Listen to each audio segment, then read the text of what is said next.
ତୋ ପାଦ ଧୂଳି ମୁଣ୍ଡରେ ମାରି अरे ज्योति कौन मन दुख कौन ହେଇଛି? ଜାଣିଲୁ ଅଭି ଆଜି କାଇଁ ମୋ ମା କଥା ବହୁତ ମନେ ପଡୁଛି ରେ। ଜାଣିଛୁ ଆଜି ଦିନ ମାନ ବିତିଗଲା, ବଳସାମଟା କୋଉଠି ଖାଇପାରିନି।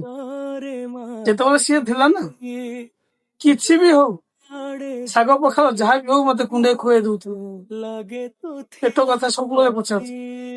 ସେ ଗଲା ପରେ ଆଜି ପାଖରେ ପଇସା ଅଛି, କିନ୍ତୁ ସେ ଖାଇବାର ସ୍ୱାଦ ନାହିଁ। ତା ହାତ ରନ୍ଧାର ସ୍ୱାଦ ଆଉ ନାହିଁ ରେ। କଣ ହେଲା ତୁ ଖାଇନୁ? ତାହେଲେ ଭଲ ହେଲା ଆଉ ମୁଁ ବି ଖାଇକି ଆସିନି, ଚାଲ ଯିବା ହୋଟେଲରେ ଖାଇଦବା। ତୁ ଖାଇନୁ? ତୋର କଣ ଅସୁବିଧା ହେଲା ଖାଇବା?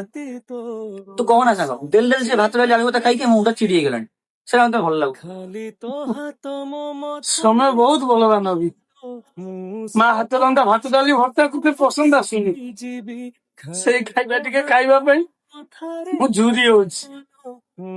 ବହୁତ ମନେ ପଡୁଛି ମା କଥା। ଯେତେ ବ୍ୟସ୍ତ ଥାଉ ତମେ, ଭାତ ଡାଲି ଟିକେ ଗୋଳେଇ ଆଣି ପାଟିରେ ପୁରେଇ ଦେଇ ଯାଉଥିଲ। ଏ କଥା ତୁ ଏବେ ବୁଝିପାରିବୁନି, କାହିଁକି ନା ତୋ ପାଖରେ ମା ଅଛି। ଯେତେବେଳେ ମା ଯିବ ନା, ଜାଣିବୁ ସେ ଭାତ ଡାଲି ଆଳୁ ଭର୍ତ୍ତା ଖାଇବା ନୁହଁ, ସେ ଥିଲା ଅମୃତ ଆମ ପାଇଁ ବୋଲି।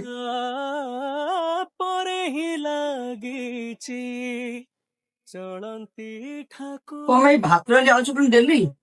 ଏରା ମୁଁ ଖାଇବିନି। ଯାହା ଅଛି ବାପା ଟିକେ ଚଳେଇ ଦେ, ଦେଖା ମୁଁ ଖୁଆଇଦେବି।